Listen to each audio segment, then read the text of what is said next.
What other car are we talking about? That's the one gem from the Val Kilmer Batman.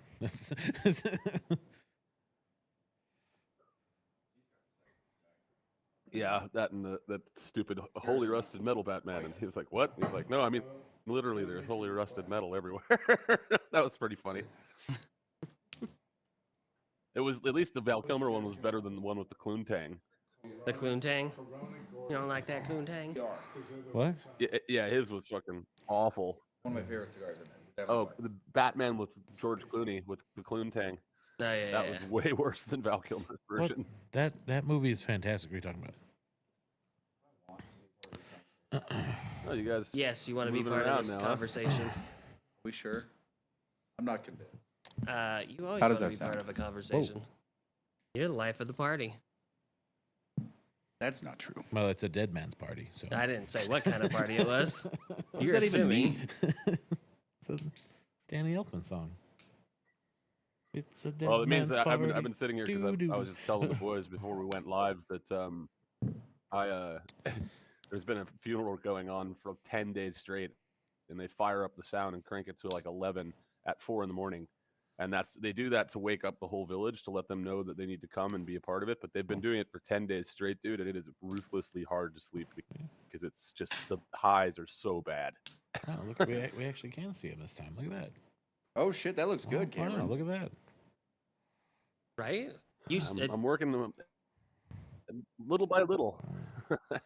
Casey, you That's, I restarted did some adjustments to my camera router too, so- yesterday? Yeah, I mean, I played with it. Okay. I don't know how good it was. I don't know either. I haven't gotten a bit rate drop yet, so I think we're good. All right, that's good. Dude, the only problem with having an ultra sharp cutter is that you can actually shave your cigars too close. Not get any, like, not actually shave the cap. Laheim. Why? I'm gonna go back sitting in the booth. I'm within hitting. Casey made a circumcision joke because that's who Casey man. is. Yeah, Laheim. You didn't get it? Ah. Was I cutting it too close? Oh yeah, so if You forgot the Josephus, if phlegm. you're listening, I tried to watch your. Josephus, if you're on there, I tried to watch your thing, but for some reason it won't let me. So I'll try again, and I'll give you some feedback. He hasn't Wayne sent popped it in over to me, yet, but it looks like. For some reason it won't open. Okay. Maybe because Instagram Well, he doesn't. is He, blocked. since we moved days, he kind of hasn't been there. That is true. Oh. No, he was there 2 weeks ago. Yeah. Yeah, he was. Yeah, we had a rousing conversation. God, I don't even remember what that conversation was about. Yes, you do. Do I? Dude, every time Kevin trips his noise gate, feels like I'm in a void in the ears. Yeah, that's the thing. Yeah. I told you you can hear it. The little clippy part. Yeah. I mean, I can try to fix it, but Yeah, it's all right. it would take Doesn't some- happen very often anymore. Yeah, I think I just gotta adjust the attack on it, so it's not so clippy. Flippy or choppy. Just speak clearly into the microphone. I am speaking clearly into the microphone until I go back here and then doing that. Yep, that's again. where the problem Yeah, is. that's where it is. When he gets lazy, Yeah. Yeah. Listen, Sit at attention, boy. my back hurts. I've been sleeping in a recliner. I'll put a pillow back there or something. It's I've not even even been sleeping in a recliner. to take care of my dog, so when she like whines in the middle of the night, I just get up and take her outside. Oh, gotcha. You think that's bad? His wife has to sleep in the crate. So you're like. That'd be slave to your nicer. animal. Say again? Say again? You're a slave to your animal. Yes, I am. She went through. I got her spayed. She's like 6 years and change, and then there was a couple complications the next day, and then I went to work. Then I got a call that she was bleeding and like bloody stool, so I had to come back, and I took off the next 2 days to take care of her and take her into the vet again. So she's doing better now. Hopefully she recovers, and I don't lose another dog. What's her name? Cora. What's up? Looks a little fuzzy. Yeah, her name's Coraline. Or is it just Oh, me? shit. No, it's a little fuzzy. Oh. I don't know, because look at the ashtrays and Rocky's in focus. What's going on there? I have no Go back clue. to you, Kev. It's there. Go back to you. Give I it a like how second, it everything will. flashes. Like this whole thing. The whole Lights, board. yeah. It's Yeah. solid, but it flashes. Well, that's because it's catching the frames. Hold on. You guys do you. Are we live? Yeah, we Yes. are. We've been live. We Is are- it not populated we on are- your phone? That is boring. We are live. Yes, it is Rough. boring. It's a rough start. I wanted Cameron to talk about that Batman movie. He was like, no. The Batman movie? What's up with the Batman movie? Well, he was making fun of the George Clooney one, but you can't. It's a classic Fair, that is a because classic. it is technically the sequel to the Adam West Batman. That's all George Clooney's doing. Just a sequel to it. He's just doing Adam West. If you watch it with him in mind as doing Adam West, it's way funnier. So it's a lot better. Yeah. When you think of it Yeah, that just way. just think of him as doing his Adam West impersonation, and that's the entire movie. All right. I mean, I'll have to rewatch it again and take a look at it, see what I pick up. I mean, everyone hates that one because it's really commercialized. Like, the Bat credit card American Express joke is in there, and they have the skates in their fucking boots, which is like it's more Inspector Gadget than it is Batman. That's still entertaining to me, though. I enjoy it. But then, of course, you get Mr. Freeze's. Well, I mean, Oh yeah. Nice to meet you. Lol. Yeah, The freeze. The freeze is on. yeah, I mean, my favorite shot in that whole movie, my favorite shot is when they do their sudden snap close-ups of their ass. Like each one of them During they're the just suit up sequence. Oh, yeah. zooming right in on their ass. Yeah, it's just ass, and then it's like bat nipples. And you're Listen, like, what the so fuck? They're trying to get more women to watch it. You have to zoom in on there and get some of those. Is that a Joel Schumacher movie? Was he the director for that one? I have no idea. I think he was. That was a shit job. Not as bad as Wes Anderson, but Fair. All right. Which Batman are we discussing? Isn't George there a Clooney. Wes Anderson George movie Clooney one. coming out soon? Oh, it's Moon Adam, Man. Mr. Freeze. yeah, it's Adam West. We're. Is it not? Come on, I mean, it's pretty bad. I know, but it's funny. Although I did hear. We were talking about while you were gone, Lane, about the super zoom ins on when they're doing the suit up scene and they're just zooming in on fucking Clooney's ass every 5 seconds. Is that the Fucking one where the hilarious. bat suit has nipples? Yes. Yes. Yes. Which is the running joke every time Clooney gets asked about that movie.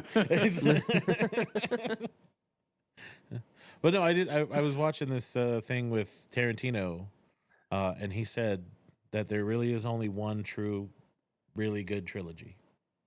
And it is. The dollar trilogy. Okay. Oh yeah, that one's that's whew. Because that's a they were great one, talking man. about trilogies, right? And he's like, the problem with trilogies is that the first one is really good. The second one is either better-ish or equal to, but they always seem to flounder on the third. Mm-hmm. But he says, if you watch and you go back to Fistful of Dollars, right? That introduces you to the characters. A few dollars more takes those characters and elevates them, and then The Good, the Bad, and the Ugly elevates those characters even more to a third time, thus making it what he calls the perfect trilogy. Is that why he's never done Kill Bill Volume 3? He's afraid of it? Yes, 100%. I mean, that makes sense. 100%. Well, it sucks too. One because if and you two really are look good. at the setup, yeah, they're perfect basically. But the thing is, what he leaves you with that moment in the first one where she kills Vernetta Green, the Copperhead, and her daughter's watching, and she says, "Someday you're gonna come kill me. You're gonna come to try to kill me, and I'll be ready." Yeah. And then she has her own daughter. So I was always thinking that Kill Bill 3 would be the daughters finally growing up, going after each other. You know what I mean? So the one daughter, Vernetta Green's daughter, would go after Uma Thurman, and her daughter would have to be part of their part of the protection for it. That was what I was thinking, but I guess we're never going to see it, unfortunately.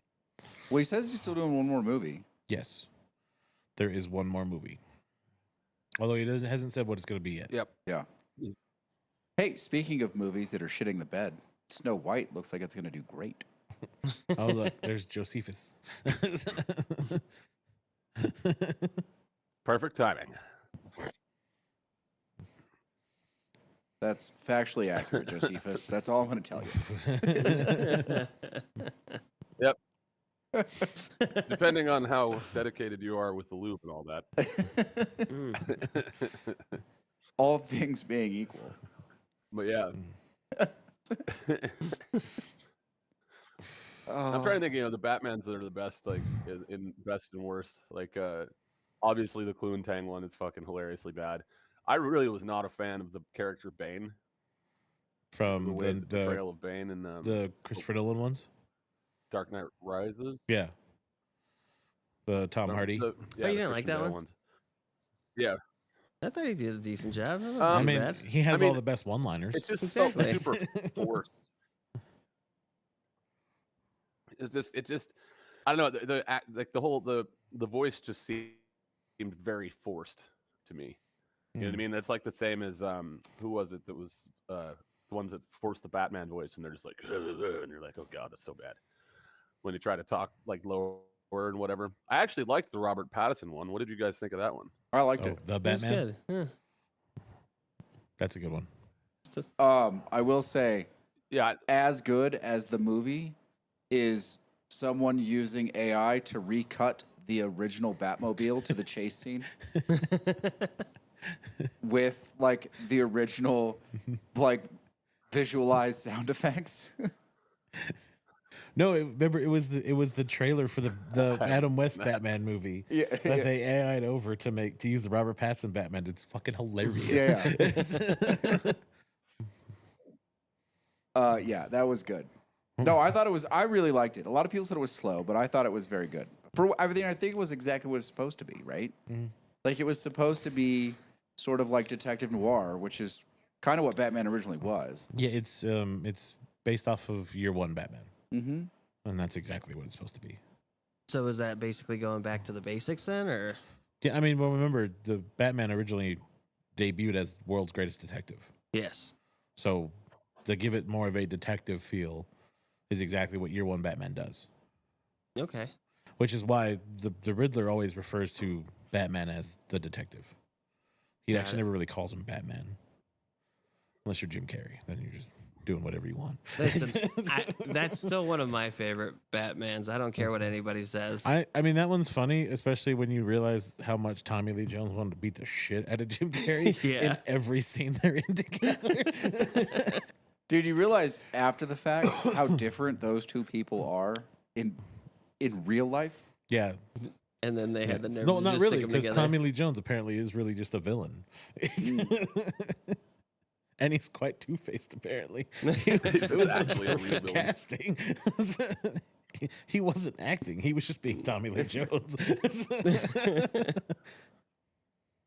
I don't know. So, Cameron, I always felt like The Dark Knight Rises suffered from Heath Ledger's Joker not being like, it was always one of those, oh, what are we going to do now?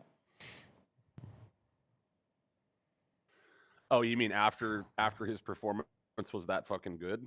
Yeah, and then he passes that away was- and they can't. I mean, he knocked that out of the park. Yeah. No, he nailed it. Like who's next? You know what I mean? I did like in the new one, Paul Dano's Riddler is pretty good. It's a much more. I like the dark take on it. Of course, I love Jim Carrey's ridiculousness. I mean, who doesn't love Jim Carrey and his ridiculousness and that stupid costume and the red hair and just like dancing around, Red all hair, question marks everywhere. and he's like Ace Ventura, but the Riddler. It really is like Ace Ventura and The Mask put together. Fair. That's probably why I enjoyed it so much. Pretty much. That's I mean, remember he was always doing like high stepping. dude, there are times watching that movie where you like yell at the other characters. Like, would somebody hit him? No. Yeah. No. Oh, I mean, well, actually, Josephus, Tommy Lee Jones would have. you're totally right. The best one is definitely Bat Thumb. Did you see Josephus's comment? Have you guys ever seen Bat Thumb? It's by Steve Odekirk. No. And it's like fucking an animated thumb. It's dude, it's so cheap. It's so ridiculous. It's so funny. That's the guy who made Kung Pao or whatever. Oh, yeah. Bob Odekirk from Better Call Saul. It's his brother, Steve. And it's Bat Thumb, dude. He's got a whole series of thumb movies, and they're fucking stupid as fuck. Which one's Kung Pao? Is that the one where he fights the cow? Or is that the one where it's a bunch Yeah, of when he fights ex the guys? cow in the end. Yeah, no, that's the cow. Okay, Kung Fu Hustle is the other one. Yes, the Got only it. thing is Kung Fu Hustle. Yeah, Kung Fu Hustle, which is a great movie. That's a fantastic film. That was I remember playing that at the Palm Theater actually, and I was like, yeah, dude, this is what I'm after. Like, that was probably the last good comedy kung fu movie to come out aside from the new. Have you guys seen the new Wu-Tang tracks?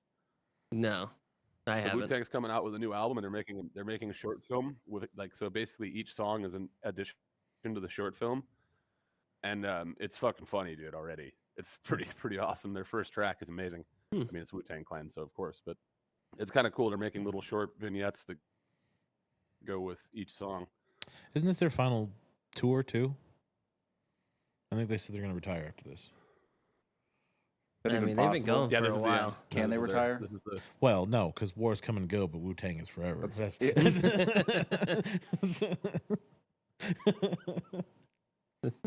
for real. No, I'm excited. I mean, I heard they actually are going to be doing a Southeast Asia tour. I mean, because they're huge influence from the Chinese cinema and that. So hopefully they come out this way and I can go catch them, see what's up. What, Wu-Tang? I thought they were Actually, from New Jersey. Looks like I'm going to be touring China. You are? Yeah, well, I know they are, but yeah, there's a guy. His name's Brian Offerman. Oh no, I'm not from New Jersey, but I got a guy reached out to me that wants to book me a tour in China in May, and I'm like, okay, well, I mean, that's going to be interesting. I don't know what that's going to look like right now in the current climate. What do you think? Are you even allowed in China? Should I say I'm Canadian? It's 100%. Well, I mean, there's only one country I'm not allowed in that I'm aware of. Yeah, as long as they don't send you there, you're good. And that country sucks anyway. Yeah, for real. But yeah, it should be interesting. I guess like Guangzhou, Shanghai, Beijing, and then Mongolia or something. I don't know. But he's working it all out right now, so that could be interesting. So he's sending you out there. I never thought about touring in China. Yeah, he's. When was the last time you thought? Up until after your drunken guitar days, and up until your DJ days, in the middle there, how often did you think about touring anything? Well, the only thing I toured during that period in time was the art installations I was building. So, Crossroads, Galactic Dance Conservatory, that kind of stuff. But I didn't have much time because I owned the hostels. So I had, the hostel and event center that was up in Pai, Thailand, and then I had the event center in the San Ynez Mountains, and then the hostel in Santa Barbara. So it was I just didn't have time to think about any of it. So I actually stopped playing music altogether, realistically. The worst part, with the exception of Friday nights, about the hostels was the time suck. Why, you just lost a lot of time, or? Yeah, weren't you guys basically married to the hostel? You might get your last check-in. Yeah. So you're stuck, like you're a prisoner of the train schedules. And all of the rail in this country is owned by commercial freight, not by passenger. So passenger is always subservient to commercial freight. So you might get your last check-in, someone's super delayed at like 3:30 in the morning, and you might get your first checkout at 5:30 in the morning. Is that accurate, Cameron? So you just slept No, there? it's true. Oh yeah. Well, I mean, oftentimes in the beginning, so we had this tiny little office space. Scott was brilliant at making the absolute smallest rooms ever in every single way work somehow. Oh, dude, I'm going to be honest. This tiny little front desk. When he was explaining to me the vision of that building, I was like, you're crazy. He's like, we're going to have 8 beds in here. And you're like, that's not possible. He's like, oh, it is. You got to think 3-dimensional. Hold my Like, 9th cup of just watch coffee me. and my cigarette, please. Yeah, and my 2 cigarettes that I'm smoking at the same time. But yeah, he was. So I would sleep behind the front desk oftentimes because we lived 45 minutes away, where we had that big 40-acre event venue, right? So my ex and I, we would switch places. So one night I would sleep there behind the front desk and cram myself in there, barely fit. And then, yeah, dude, it's like the funniest one, dude. The funniest hostel story I think I have a bunch, but one of them that's really funny is so I'm up at the property, so I'm like 45 minutes away. It's like 3 a.m, and these girls have checked in, and now my phone is just blowing up, and these girls have said that inside the 6-bed dorm that there's a rat living in their mattress. That there was a rat living in their mattress. And so I was like, "There's not a rat living in your mattress," and they were like, "No, there is. We saw it." Hold on, Adele's gonna have to do a quick walkthrough. So let me move outside. Whatever you got to do, man. The Australian. G'day. Here, I'm gonna Crikey. move. I'll move outside. He's going back to where we can't see him. The yeah. Your So favorite much for place. crisp, clean colors. Yeah. Oh, he tried for a second. Yeah, well, I mean, yeah, it is what it is. Yeah, so I get down there, and there's the whole dorm is sold out because we were sold out pretty much every day the whole time that I owned that hostel, and I get down there, and they've got the lights on. It's all chicks in this dorm, right? And they're like flipping out and yelling at me, and I'm like, look, show me where the rat is, because it's quite obvious that there isn't one, considering that we have the whole every single bed has its own plastic cover that zips up, so there's no way that there's one in there. And she's like, we saw it, and I keep fighting with them, and then this chick is on the top bunk, man, and she just leans over and she was like, I don't give a fuck, just shut up or get the fuck out of here. And I was like, yes. And so I was like, you know what? I've had enough. You guys are out. And they were like, you can't just throw 2 young girls out in the middle of the street in the middle of the night. And I was like, oh, yes, I absolutely can. And that is precisely what I am doing. So you are going to go outside right now because you're disturbing the rest of the clients. And then all the other girls in the room started clapping, dude. Yeah. As I walked them outside. Justice. Oh, the best part about Santa Barbara is, dude, when that town sells out, the only rooms left are the DoubleTree, and they're like $2,500 a night. Yeah. So I was charging like $200 a dorm bed in a 10-bed dorm that was bought from IKEA.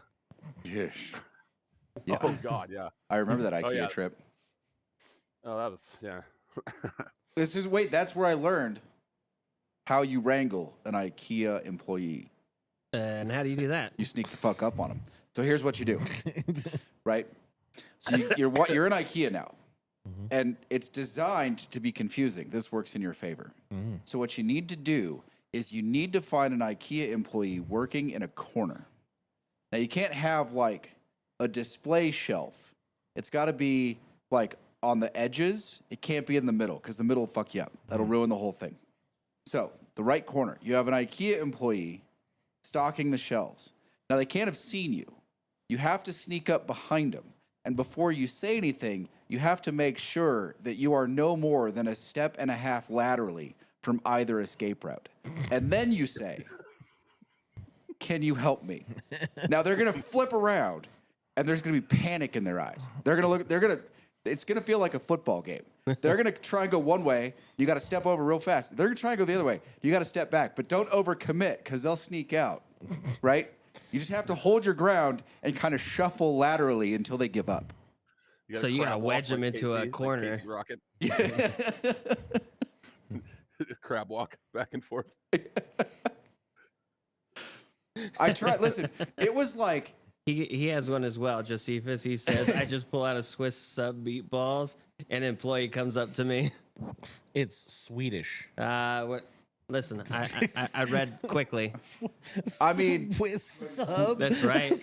Swiss. I wish I had been that forward thinking at the time because I had to go through 4 or 5 attempts before I found the right employee that could not escape. Like, how many times did it take you to figure that out? 4 or 5. Like to corner him there? No. So like I was going around and you would just, like every other customer service situation in the world, save Apple, whole other set of complaints. And they would they could smell you coming. they were gone. They would just disappear. You looked aside or something, look back, gone. I don't even know where they went. So I tried like 4 or 5 times. We went through the store, and finally, I saw one, and I knew she didn't see me, and she was in the corner. Like, oh, this is perfect. Oh, crikey. She has no way out. Look at this Sheila over here in the corner. Right, you gotta be real careful now. Sneak up behind her so she don't see you. And then right when you're behind her, oh, get her, she's bad. So basically, when you go to IKEA, it's like wrangling chickens on a farm. Yeah, I mean, to be fair, that is the first, last, and only time I've ever been in an IKEA. I went to an IKEA and spent like $26,000 or something ridiculous. Yeah. I remember all this shit, man. It was pretty funny, dude. I just remember also, beds. I'll never forget that fucking idiot Marco, dude. And him just like, I'm sitting there with him and I'm painting walls with him, and he's just like ruthlessly hitting on chicks. And I'm at this point in time, I'm not even. Lane had just brought me down there to lend a hand to like build shit with him, so I wasn't like in charge. So it's just like, okay, well. And then we get a fucking horrible review saying that the owner is, that the owner's a pervert and all this shit. And I'm like, oh god. Aren't most owners of hostels kind of perverted? I thought that was EP. No, that was Marco, dude. Was it? That was Marco. Because I remember, because you got the bad review, and that's when you were like, I'm out. And I was like, what? And you were like, I made a deal for you already. You can buy me out. And I'm like, okay, sweet. And I'll never forget going to my ex, and she's like, are you crazy? You can't do that. This is a stupid idea. And I was like, dude, you're retarded. Well, to be fair, I wasn't getting out because it wasn't profitable. I was getting out because it just didn't, like, something about me in that place did not fit. Well, I mean, it's the same as, what's funny is it's the same as Scott too, because Scott would be there behind the front desk, right? And then you'd have a couple girls come in, and Scott was not creepy or anything, but he'd be like, oh, hello, all right, you ready? You already have a reservation, and it just he sounds like this old ass grandpa dude, and you're just like, God, Jesus, how many fucking cigarettes? And he would just sit outside and basically chain smoke for hours until somebody came in to check in. But yeah, I mean, you're really beholden to to these guests, and a lot of them are fucking retarded. Oh, dude, do you remember the German doctor kid? He was Asian, mind you, but he was German. He was in med school. Oh, did he make Gansberg? So he for 4 days. Now, mind you, 2 blocks from our hostel was one of the best like liquor store craft beer selections I've ever seen. Really? It was phenomenal. Oh, yeah. And he sat in the common room for 4 days drinking Bud Light, shitting on American beer. Now, mind you, I shit on shitty American beer all the time. We're like, at some point, we just went and bought him a selection of craft beer because we got tired of listening to him. Yeah, I remember that. I remember it. and then he was like, "Oh, okay." You're like, yeah, but I mean, literally Bud Light. Like, I mean, as if that's what you're gonna judge all of American beer off of, boy, I would say that I would never drink an American beer ever, dude. But you don't like that Beechwood age, buddy? Oh, it's so good. That driftwood from, the driftwood out of the Sacramento River flavor. Wonderful. The dredge out of the most contaminated parts of the Pacific. Yeah. Dude, it was. Oh, dude. I just walk in. He's like, "This beer is terrible. American beer is terrible." And you look down. You're like, "Why are you drinking that swill?" Because he didn't know there was a great place nearby. We did. I told him every day. Oh. So you just finally bought it? I went down there and just bought a bunch of beer because I was tired of listening to it. Yeah. Yeah, just to shut him up, dude. I remember. Because the guy was just relentless, man, and it was just like, well, then stop drinking it. You know what I mean? If you don't like it, then don't fucking drink it, bro. Like, nobody's asking you to. Yeah. But yeah, I forget what we got him. I think we got him. There was Red Hook.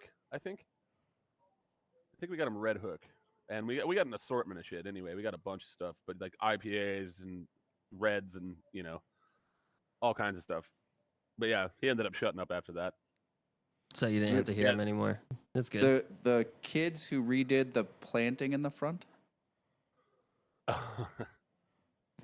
Oh God. I do remember. Wait, I do remember ripping out that stupid agave cactus. hmm That took all of the fucking might of my being at the time to get that Dude. thing out. That Like, thing was fucking crazy, bro. Like, I- I gained a whole new respect for agave farmers. Those things are a bitch. dude, yeah, this thing was fucking huge too. It was And, gigantic. I mean, it was. How long Go did ahead. it take it to grow?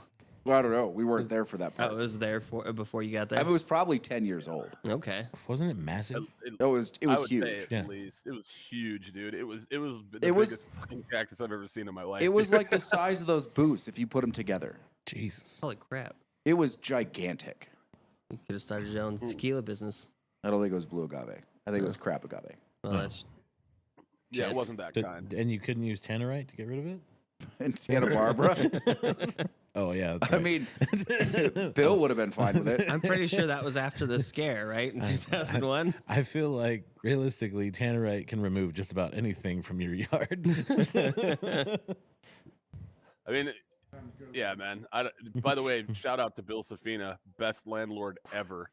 Yeah. Literally, I remember the first time I met him. He drives up in this old ass Mercedes, and he just starts honking, and I'm like, "The fuck is going on?" So I go out front, and it's Bill, and he's like, "Hey, where's Lane?" I'm like, Lane's not part of the business anymore." Now, mind you, I told Bill I was leaving. It's- So it just for a while, Bill just thought I was Lane. And I just went with it. I was like, yeah, I'm here. What's going on? He's like, "Oh, Lane, you're looking different these days." Anyway, I just wanted Drugs. to tell you that we have another building that you could be interested in, But he never even got out of the car, never came into the property one time. Ever. Oh, no. The drive-by. Yeah. The drive-by Safina. That's what he. drive by. That's what he do. Just drive up and then He tell just you honk his things. Ford. Yeah, so the people that did the planning in front was actually my ex's ex-boyfriend, and they completely fucked everything up in that entire place. That just sounds like a horrible idea. Your ex's ex-boyfriend. Yeah, I've never been the well, smartest. when yeah, it comes Cam to and those good things. decisions don't really go together. I mean, That is fair. in Tahoe, I'm not so sure there's anything as an Everybody's ex-boyfriend. Yeah, I mean, you can take the girl out of Sierra Track, but you can't take the Sierra Track out of the girl. There's future ex-boyfriends and there's unrealized mistakes, and they're the same person. Glad I never lived in Tahoe. We're all just strangers on a train. Yeah. No, I mean that was pretty wild. But yeah, they fucked up that whole. And then there was the because we had Olivia was our our cleaner in the beginning, and she was really good. But her husband, he wanted to get a gardening job, and we were like, okay, so you know how to garden, that's great. So what? Then he comes. I come out back, and I do. This is the first time I ever realized that I'm an idiot because I should have been watching him the whole time. We had this beautiful avocado tree, like absolutely amazing. My thing must be like 150 years old, and he chopped it all the way back to where there was like nothing left of it. I mean, it was like it was producing like hundreds of avocados all the time. And I was Damn. like, "What did you do?" And then he went and he tore out all the vines that covered all the ugly ass fence because we had like Oh yeah. strips of vines with flowers and that stuff. And then he went and tore all that shit out. And then I was like, "What did you do?" And he's like, "Oh, well, I'd like my payment now." And I'm like, "Fuck you, dude! Yeah. Like, what? You just destroyed my whole property. Like, what were you thinking?" So I fired him immediately. Luckily, he was an illegal migrant, so didn't have to worry too much about that. No, so he was Canadian. Yeah, I know they're sneaking in quite a lot these days. Damn Bringing Canadians. in all that fentanyl. Crossing our border, bringing in their maple syrup. That stuff's like crack. If it's used incorrectly. It should be a Schedule 1 fucking Schedule 1. Dude, Schedule 1 chemical. I was doing a smoked maple old fashioned on one of the bars, and I had a bartender. She would pour herself shots of the maple syrup because we were using real maple syrup. and she would pour herself shots of it. She Canadian? Like a She was not Canadian. fucking serial killer. Oh God, I totally forgot about that. I forgot. The guy literally landscaped it as a giant penis. Oh my God, dude. No. All right. I So forgot. I have an internal group in my restaurant, and they're in the dining room, but they're not the only ones in the dining room. There's like, I don't know, 20 of them, 22 of them or something. There's other tables sitting around them. They're in the middle of the room. And they are like, hey, can we make this one table so we can all sit together? I'm like, I don't care. They were basically a comp group anyway. I'm like, yeah, I don't care. Do whatever you want to do. That was my mistake. Whatever you want to do. This is where I went wrong. So I walk back. The head of this department is sitting on the tip of a giant cock and balls. That's And amazing. Now, mind you, the head of this department is more senior than I am. And I look, and the cock and balls is pointed through him to this lovely elderly couple that's sitting in the little booth 8 feet away. And I kind of lean down there so I can, be kind of quiet. And I go, hey, did you just make a giant cock and balls in the middle of my dining room? And he goes, yeah, we might have done that. I was like, you're going to have to move that, right? Like, you're going to have to fix that. Come on. He was like, well, I'm like, no. I'm not asking. I'm telling you. He goes, well, I don't see I go, there are other people in this dining room. Did you not notice? And you're pointing it directly at an elderly couple. Yeah. Well, that's some people's children. What do you expect? You let this happen. I forgot about that they literally changed our entire front yard into a giant cock and balls. I left it there because I was like, whatever, that's pretty funny, Right? Like, why not, Different So kind every of single hostile. person that walks in just ends up with a fucking dick right in their face. Brought Oh in my a whole God. different clientele. It's too bad that never made it on the Google Streets. I think it did for a minute. Yeah. Yeah, there was a moment. I remember I was looking at Google Earth or whatever, and it was there, and I was like, "Dude, awesome!" Like, so good. Like I was like, I could see it from the sky. Or like, yep, that's our hostel. I can people honestly over say, there. like, I've regretted a lot of decisions in business over the years. I have never regretted getting out of that hostel. It was a great idea. It worked out really well for me, dude. I really enjoyed Seven. opening it up. Like, it was a challenge. It was really the first business that I built from nothing and actually had a physical property. But there was a point where I just knew I was done. Like, nope, I have accomplished everything I need to accomplish in this space. Now it's time to go. Yeah. Yeah, well, I remember Eric trying to cling on for as long as he possibly could until Scott finally just nabbed him. It was like, found out he was, doing what he was doing. Well, he was he was also, like, it was a far smoother operation before he showed up. He showed up and basically got in the way of everything. And I mean, it was like I 3 remember months a lot of late. that. I'm like, dude, I've been doing this for 3 months. So Jeannot wants you guys to describe Bill. Okay, so Bill is like I think he's still alive somehow, but he's got He's like, Mr. Burnsing it, dude. Everything's trying to kill him, and none of them can get past the other thing. Yeah, Smithers? for real, dude. He's heavily overweight. He's always got some hustle that he's doing that he wants to talk to you about. I remember. No. Legitimately, I never spoke to Bill once where I wasn't pitched another thing. Not ever. Every time, dude. I remember he called me in the middle. It was like 4:00 in the morning in Thailand, and I actually happened to be out with a bunch of my clients from my hostel. And Safina starts blowing me up, and I'm like, shit, I gotta take this. So I walk out, and then he's like, oh, we got the De La Vida property again if you want it. And I'm like, didn't that already get shut down? He was like, yeah, but I mean, you can still, we can figure it out. And I'm like, yeah, I think I'm all right, dude. It already got shut down once. I'm not really looking to do that again,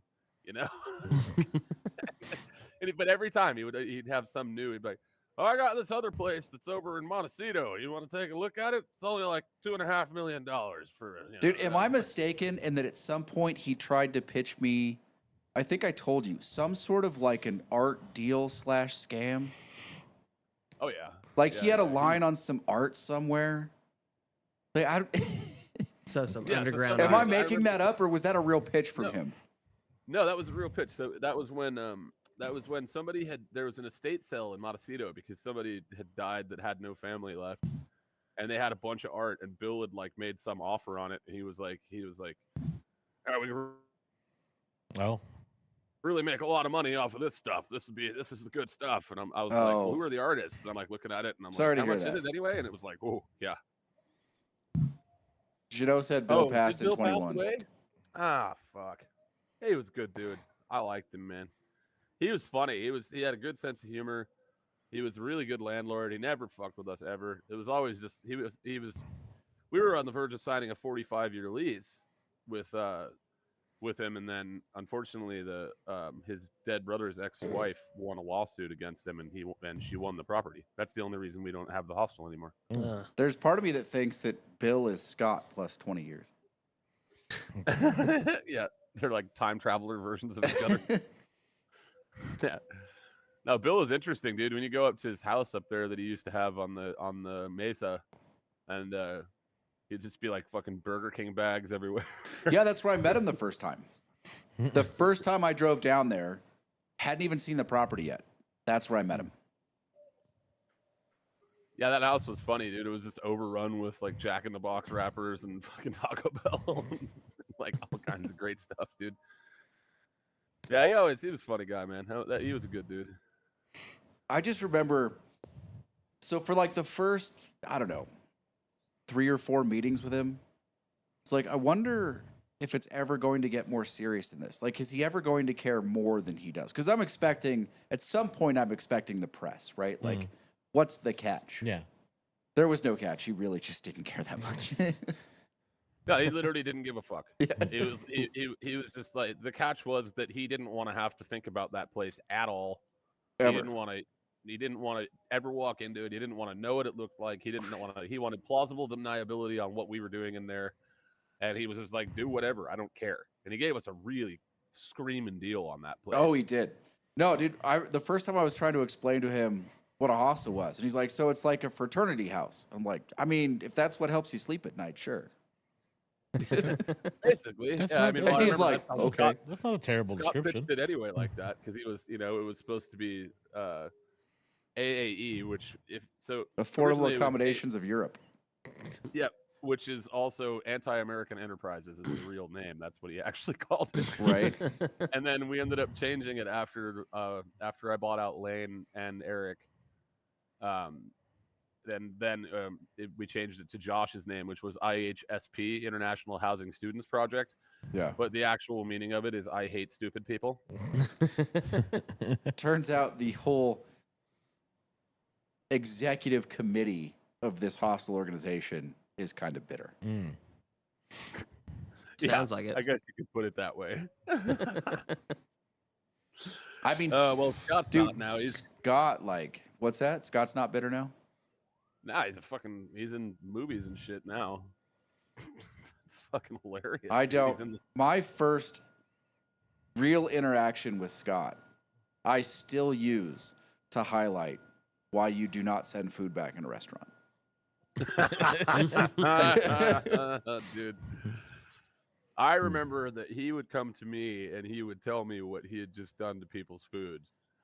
And like, I remember my favorite thing to order was the Brazilian black bean soup. And I came in and it was straight up like Fight Club, dude. He was like, I walked in, I was like, I'll get the Brazilian black bean. He was like, yeah, I knew you were going to say that, not today. Yeah. And I'm like, what do you mean? He was like, I wiped my ass with a spoon and put it in there and shit. Yeah. What the Damn. fuck, dude? Like, Oh, so dude, this guy was ruthless. He was blowing his nose in your soups and shit. Like In the chowder. It was always in the chowder. oh, yeah, the Uh, chowder. Dude, I don't. So, like, this is one of the reasons he hated me, because at some point I was like, don't do that shit when I'm around. Like, we will have an actual problem. yeah. Because the first time, I've watched him do it one time. And I was 3 days into the job. I was a supervisor when I started. I was right out of college. And the actual restaurant manager was standing right next to me. This old, also Nate, no, Bruce. Fucking Bruce. Bruce, all right, just to give you an idea of like Bruce's corporate makeup. Bruce was a Pizza Hut manager for 22 years. And then he found his way into casinos. Oh, God. And Bruce did not care. So, like, there was some guy who wasn't tipping. He was a player, stupid shit. And Scott did exactly what he did. He wiped his ass with a soup spoon and then blew his nose in the chowder. Oh. And I'm standing there. We watched him do it. And I would look over at Bruce like, what are you going to do? And he's like, it's not worth the fight. And I was like, and then I had to like, shadow Bruce. He was like, come on, we're going somewhere else. So I went up to Scott later because I do have some standards in restaurants, right? Yes. Yeah. I went up to Scott later when Bruce had disappeared. And I was pretty close to him. And I go, dude, whatever you do when I'm not here is between you and the other managers. I go, if I ever catch you pulling that fucking bullshit when I'm here, we're going to have a real problem. And he's like, Scott is fucking, I smoke 9 million cigarettes voice. And he's like, what? And I'm like, I mean, like an actual honest to God problem. Like I will choose violence. I will fucking end you. Well, dude, so fast forward later that evening is the first time that I meet Lane. Official, the first time we're introduced. Yeah. So, well, yes, of course I met you when you stole my ID. Yeah. But I took your yeah. ID as part of my job. Because it wasn't that good. Whatever, man. Next I time, still do angry better. about that damn ID. I like that your guys' official meeting is essentially Beverly Hills Cop 2. You're the fucking guy with the truckload of cigarettes. Hey, take your glasses off. So I just remember, so Scott comes out and he brings out my salad that I had ordered, right? And he just like throws it on the table, and like the way that Scott would serve is so hard to explain because he would literally just throw it on the table. Like he wouldn't even set it on the table. He would throw it at you basically. And he just comes over and he's like, Cam, this guy's chapping my fucking ass over here. And I'm like, what? And he's like, new manager thinks he's a real tough guy. He's gonna find out. And I'm like, I gotta meet this guy. So that was literally how I met Lane, and then many years later owned hostels with Scott and Lane and all that. How is it like your 20s is basically just a movie after another movie? That's what it seems like. How did you go from Waiting to fucking Roadhouse? Like, I don't understand. No, reverse. It was Roadhouse then Waiting. Dude, Scott. So Scott, the only Halloween I was ever there. He went through a number of costumes over 3 days. All right. One of them was when I never remember which one was attacked. The Tiger guys. Siegfried and Roy. Oh, Yeah. Siegfried and Roy. So he's got a shirt dripping in blood, and he's got a fucking like a stuffed tiger fucking glued to his neck. I remember this like clear as day, dude. And he's just everybody's just like, what? Because it was like just after it had happened. Oh yeah, no, it was like 3 weeks old. It's like way too soon. Like that. He's just cruising through, and everybody's just looking at him like, what an asshole! Like, oh my god, and he's just laughing, dude. He doesn't care. So I mean, the next costume was like we couldn't figure it out for a minute. It was like the worst ghost costume I've ever seen. It was a white sheet. But it was a white sheet that was the perfect density. So he wasn't wearing anything underneath. And he would station himself with his legs the appropriate width apart with a light behind him when he was taking tables orders. And I walked at some point, like 45 minutes into the shift, I walk by and I look over and I go, God damn it. Best ghost costume ever. Oh, dude. Man, Scott literally is a real life Tyler Durden. Like he straight up is, dude. He's just he's the disruptor of everything. He fucks with everybody. He doesn't care. He's just like completely like. He sounds like fucking Uncle Eddie from the Vacation series. No, I mean, Well, I mean, if you took Uncle Eddie and you weaponized him with an Elon Musk form of brain, then yeah, Riga. he was Sorry, my fairly dog's trying to intelligent. go his He was full- just angry at literally everything. Just the world. Yeah. And he's in movies now. Yeah. Doing what? Yeah, And commercials. He's in the new. Yeah, he's in the new Tyson. That Tyson Netflix series that's all The controversial. and shit 'cause Mike unauthorized Tyson didn't biography approve or it. whatever it is. Yeah, yeah. He's the cut man, right? Yeah, he plays the cut man. Oh, okay. Yeah, That's interesting. yeah. I went to go find him in Belize, and then he wasn't there, unfortunately. Yeah, because Belize hates him. Um, Like Thailand. oh, hates him. I found out real quick that was the worst name I could have dropped on that island. I was like, I seriously, I was like, oh yeah, like so I went and stayed at Popeyes, which is the place he used to own the whole place, but now he only owns one condo. He divested everything right before. I don't know how this guy always figured this stuff out, but he divested all of his assets right before COVID hit. Somehow. He's extremely And then- motivated because he didn't figure it out the first time, and seemingly paid a very steep price. Turns out it was the best 18 months of his life. He also learned how to remote view from somebody, Yeah, which he's is a how remote viewer. he almost got killed by my chef. Oh. Yeah, listen, Andy was not the friendliest dude on the planet either. no. So turns out, if you've learned remote viewing and you live in Tahoe and you're a degenerate and you're reasonably to fairly intelligent, you're going to use it to bet on sports. So he devised this scheme, and everyone in the restaurant was in on it. And at some point, I don't know how I know what the bet was. It was on the Eagles. I don't know how it went. I found this out later. But I walk in. I had just started my shift. I was starting a graveyard shift. I walk in, and Scott. So this restaurant had a bunch of doors into the back, but there was one that you could see from the front entry all the way to the back into the service hallway. And I was 3 steps through the big archway in this restaurant, up the ramp, and Scott bolts up to the cashier stand. He's out of breath. He's been running for a bit. And then I see Chef Andy standing in the doorway in his full chef regalia with a 12-inch chef's knife staring at Scott. Now, apparently, he'd been chasing Scott around Main Kitchen because Main Kitchen, the horizon was massive for the better part of 10 minutes. And this was all over a bet. Yes. That's amazing. That is. And who taught him this? Did he ever tell you who taught him? He's not there. Oh, he's I just gone? looked. Oh. I don't he told me at some point, some guy, Eastern philosophy guy who, did some stuff. They met, He got along with him enough to learn that. in a place where people who don't do things like that right the first time go. Oh, That sounds about right. one of those places. Yeah. Mm. Dude, just some of the funny, Scott, I have no explanation for Scott. He was such a fucking kook. I mean, his whole hostel business started as a scam, first of all.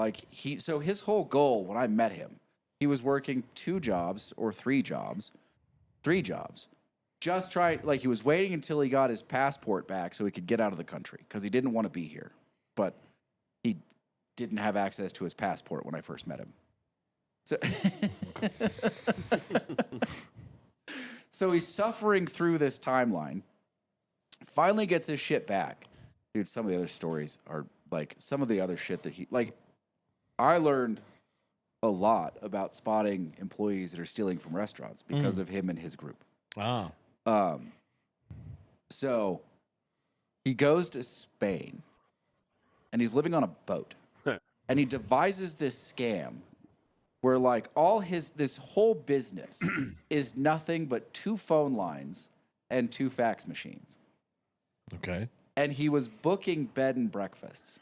So he would take the order on one phone line, change the letterhead, and fax it off on another phone line to the bed and breakfast, and then in reverse.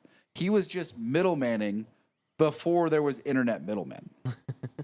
And that turned into before like outside travel agents. Before kayak. that turned into like the 3rd largest hostel booking company in Europe. Yeah. That had to take a while to do stuff. Well, Scott.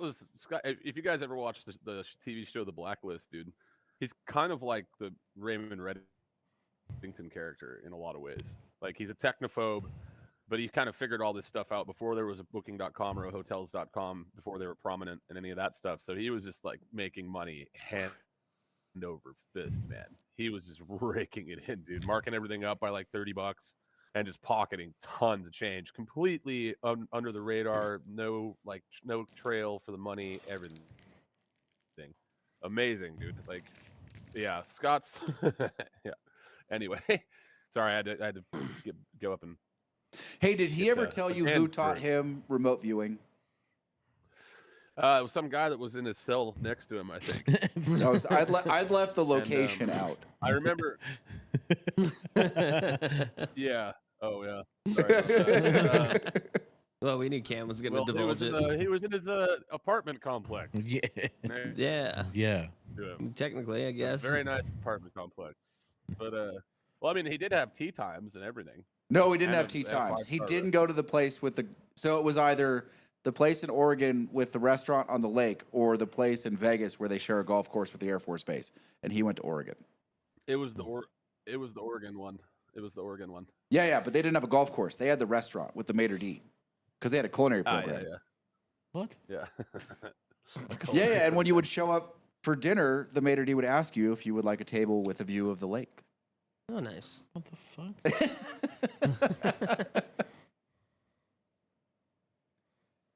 These are real stories. I'm not lying, am I, Cameron? Trust. Oh, is he gone again? Yeah, he's got to get. Trust us, we believe you. This is what my taxpayer dollars is going towards? Yes. This is bullshit. This is ridiculous. I need to call the governor. This is ridiculous. No, because he was in federal. Yeah. Yeah. Anyway, fun stories. Those are fun stories.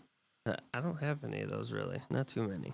I don't, dude. The random people that I have come across in my life is such a long list of eccentricities. Like, yeah, I haven't come across that many. Yeah, you've met some kooky fucking people. Yeah, I really have. The Donnies of the world. I mean, you meet quite a few different people, Casey, in here, and probably where you used to work. So, I mean, there were definitely kooky timeshare people for sure. But, I mean, that's just because timeshare is a scam on its own. So. I figured they were all cookie because it was a scam and they fell for it. Have you guys tried the bourbons at all? I have. Number 2's gone. I think taste-wise, I still like number 3. Number 1 is Double Oak. not good. So number 1 is good. This is my take on number 1. It's good. But the more cigar you smoke, the worse it gets. Because that oak, like, it kills off the other flavors, and all you get is the oak. But like when I had number 1, when I just started, it was very good. Okay. Yeah, no, number 1 was... So I just tried it again. Was like, ugh. Yeah, I just tried it again halfway through this cigar, and the oak, that double oak, is popping. So it's the Woodford double oak, something we don't know, and the Athena, rare character Athena. Yeah, that one holds up pretty well. That one's good with cigar. Surprisingly, it's the finish. Yeah, that finish it's that holds port on. finish. Yeah. What do you guys think number 2 is? I have no idea. I think it's a 90 to 100 proofer. It's light for sure. Yeah, I was putting it like 100, 105 right around there on the first sniff. But now, saying how I've had it, I put it a little lower. Probably 100 for sure. I'm mixed. It smells to me like MGP. I think maybe it's the Remus. It could be one of the Remuses from... No, I think it's the Remus Reserve, that 100 proof. Reserve? I was going to go with one of the barrel, but those are about 110. But the other thing, I get a little hint of Brown Foreman on there. Did you put that 100 proof Old Forester pick in there? The other one, the Rayleigh's pick. Yeah, it should be not the new one. I think I put the new one in there. The new one might be in there. Yeah. I think it's MGP. I think it's like that Remus. It's good. I like it a lot. The nose on it, the flavor, it's just a little. It's lacking viscosity and a little bit of body. Yeah. But the flavor profile is phenomenal. This June, Dissident Cigars and Penelope Bourbon are coming out with a collab. So there will be another Disappointment. wonderful bourbon-infused cigar. How Wait, bad? who was that? What? Well, whose comment was that? It was Josephus. Josephus. That's Josephus. Josephus, did you? I apologize if you like the Pappy cigar. Did you see our Pappy cigar review? Just for reference. Point of fact. None of us are that big Remote of a viewing fan. does not. Remote viewing does not work for finding your remote. Yeah, that's probably true. I just remember Scott walking up to me and handing me some random thing. It'd be like a figurine or some shit, and he'd be like, "I want you to think about the color green, and then bring this back to me tomorrow." Yeah. Okay. What's So that I'd do supposed that, to and do? then I'd bring it back, and then oftentimes well, so this is how he would do it. He would like give people No. different items. I am. And then No, tell hold us, on. I am intimately familiar. My entire fucking restaurant was in on this scam. All right. So here's what he would do. He would say, he would walk up to you. So first, what he would do is he would pick two visually different objects, and he would assign one to one team and one to the other team in a game. Then he would go up to say you, and he'd say, tomorrow, after the game, I'm going to give you something. I want you to think about it and draw it. And then whatever object your drawing looked like most, that's the team that would be bet. And then the next day, whatever team won, he would give you the object assigned to the team that won to complete the loop. This was the process. Yep. I'm not understanding why he would do that though. Well, because there's two sets of teams. Well, the thing So was, either way, he every looked once- like he was every right. once in a while too. He sometimes he'd come to me. He'd show up to me and he'd just hand me $50, and I'm like, why? And he's like, because you viewed the team right, so I won the bet, so that's your percentage. I'm like, what? So I just like every once in a while, Scott would just hand me random bits of money. I can actually Okay. say he might be the reason I am Right not on. a believer in remote viewing, or at least not with Scott. Because when I was at that restaurant, I would get off graveyard Saturday morning or Sunday morning after the Saturday-Sunday overnight.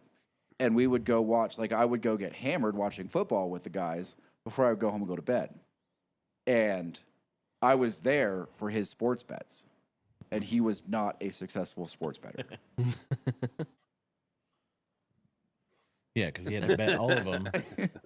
All of them. Yeah, just- he was spending more money than he was actually making money.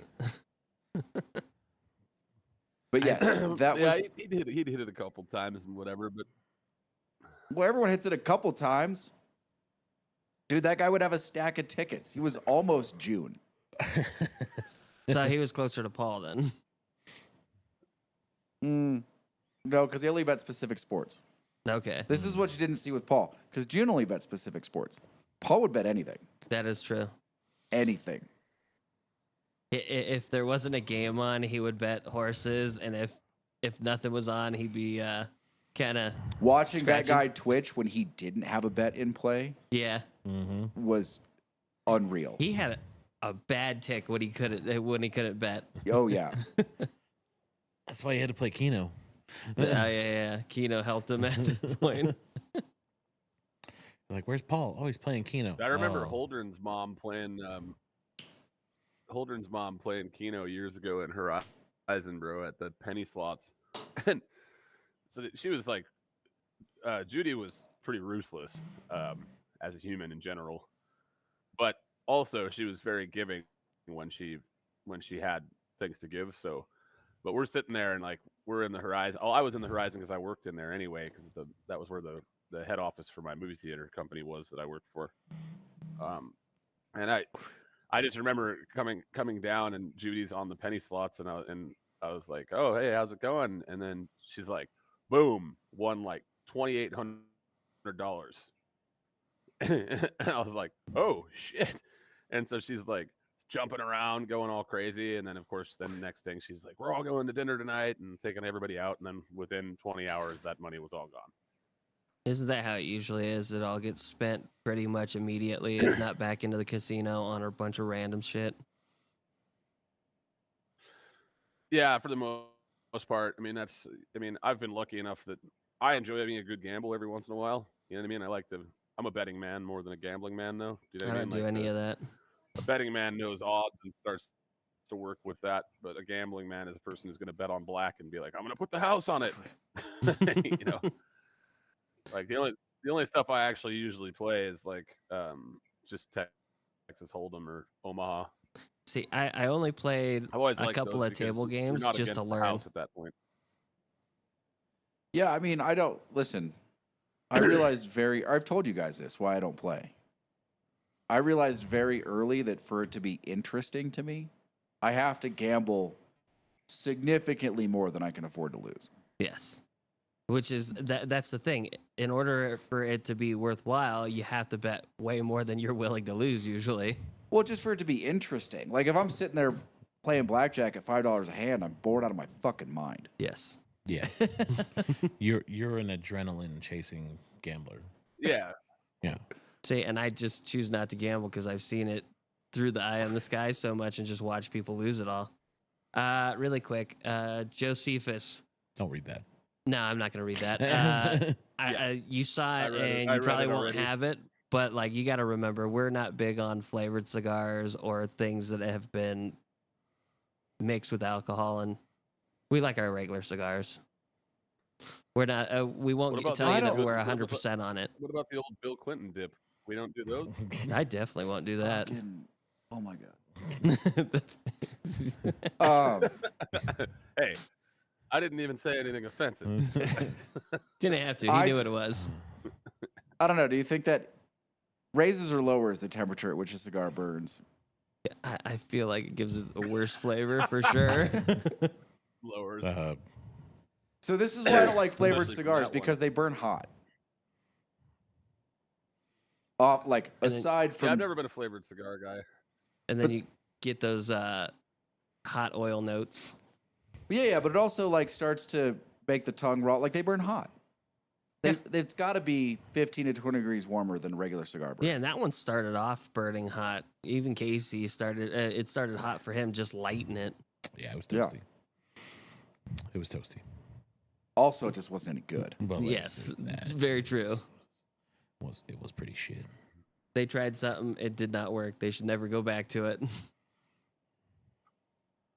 What was your let's do it round robin here. What was your first cigar you ever smoked? Each one of you. Mine was a Romeo and Juliet 1875. Acid Blondie. Okay. Mine was a Macanudo while camping, and I did not know you weren't supposed to inhale. I inhaled the whole thing all the way down to the nubbin, and I turned every shade of green and refused to puke. We were also shotgunning beers, and this was camping Red Rock Mountain. You would have felt better if you thrown up. Yeah, I refused. My little brother started puking, and my mom's rubbing his back. My poor baby. He hates that I bring that up. But yeah, it was a good camping trip. So while we were out there, we were drinking and stuff, and we had a friend out. Oh, sweet. I wonder what are they doing to the bourbon? Sorry, Kevin, I didn't mean to cut you off. No, you're Josephus, do you know what they're doing to the bourbon? Like, what is the collab? Or is it just that Dissidents is picking the barrel? 1875 was his first as well. So we were out there, and we had this friend. His name was Eddie. I can't remember his last name, but he was my brother's friend. But he wound up getting so wasted, he decided to streak through camp, and I had zipped the tent up, and he ran to jump into the tent, bounced off, and landed ass first on a bunch of gravel with goat heads. Ooh. It was rough for him. Yeah. Ooh, that's rough. He did not learn a lesson, though. He still kept doing stupid shit like that. Hey, Josephus, we watched that. Camera couldn't open it, but we watched that video. Man, I'm a sucker for black and white. I I mean, I really like what you're doing, like harkening back to the old silent films. I have some questions for you just about like how you're holding the camera and it's some basic stuff, but I like it a lot. I thought it was cool. Yeah, I thought it was great. I There were some don't know. entertaining moments. I don't know that you need as much of the old film accent Like go as back you. on it. Yeah. Or Everybody's a critic. well, he asked for notes. No, I know. I think you should start the video with that and give it that feel, and then try and do like a vignette, like the darkened edges that the old film would get. Like let it roll into that and use less of that effect. I think it might play a little bit better. But other than that, I thought it was fun. I thought it was really cool. More cigarette burn transitions. Yeah. There you go. Yeah. Yeah. My first cigar was at Twin Lakes, and I think I was 6 or 7 or something like that. I was with Mark and his dad, and we snuck them, and Mark and I were smoking the King Edwards, bro, and they were. I was like, this is awful. That was also we had Mark and I had figured out how to find Mad Dog 2020 by that point in our lives. So we were drinking Mad Dog 2020. I think Mark was 8. I was like 7. And we're just like, I remember trying to fish. I remember that very specifically, trying to fish and then going to cast out the line, and I caught somebody with the hook. Like somebody that you guys didn't know, or Hey, if you're using your phone with a Yeah, stand, we didn't know them. So the camera shake then I'm guessing was the wind. So find a stand with a hook in it and weigh it down with something. Like put a weight on the hook in a tripod or something underneath it, and it'll eliminate that shake. you do the same thing if you tie a rope around the middle and just hang it from the This is bottom. off my computer. No. We're talking about Joseph, the video you couldn't open. Oh, okay. Yeah, get a Yeah. VPN. Okay. You can't watch YouTube over there. It Yeah, I can wasn't watch YouTube. I'm it watching was you guys right now. it was it YouTube? I thought it was Instagram. Nah, it was YouTube. That but Oh, he was said- it YouTube? He sent I the have link to to- it's- Instagram, but you have to Through- copy it and then open it. in YouTube. Oh, okay. Yeah. We can send it to him through. I have to sign it. Yeah, we can send it to him through the messenger and go from we there. can- He can see it then. I'll send him the link for the YouTube. But it was good. I enjoyed it. A couple of humorous moments in there for sure. Right? It's also different than anything you're seeing. Yeah. Is this just a trailer or? He has a trailer out it just a and trailer, it or- looks like 2 videos now. Mm-hmm. This is my problem with YouTube is that everyone's kind of doing Yeah, the same well- thing, including us for that matter. But Yeah.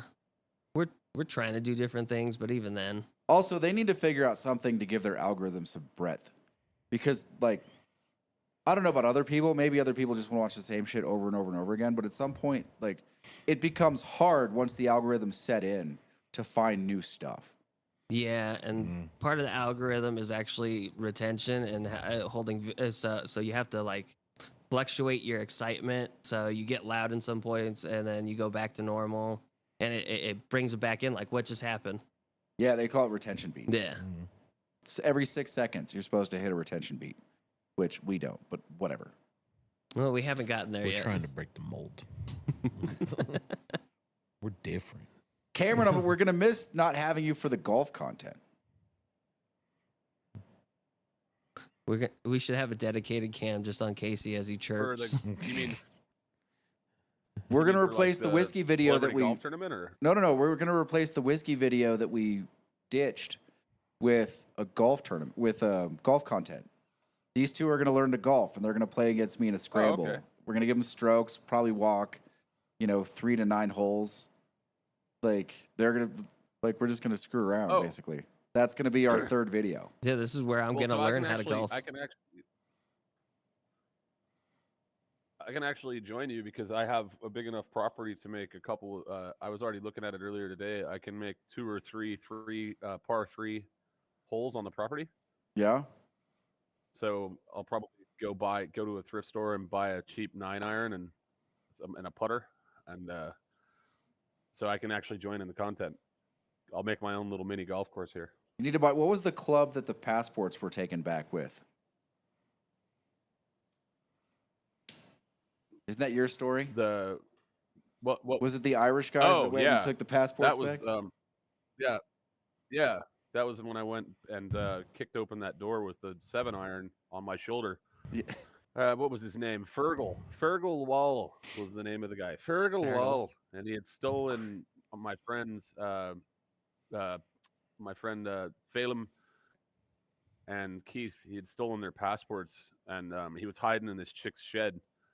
And so I came there, and they were like, we'll pay you to go figure out getting our passports back. And I was like, all right.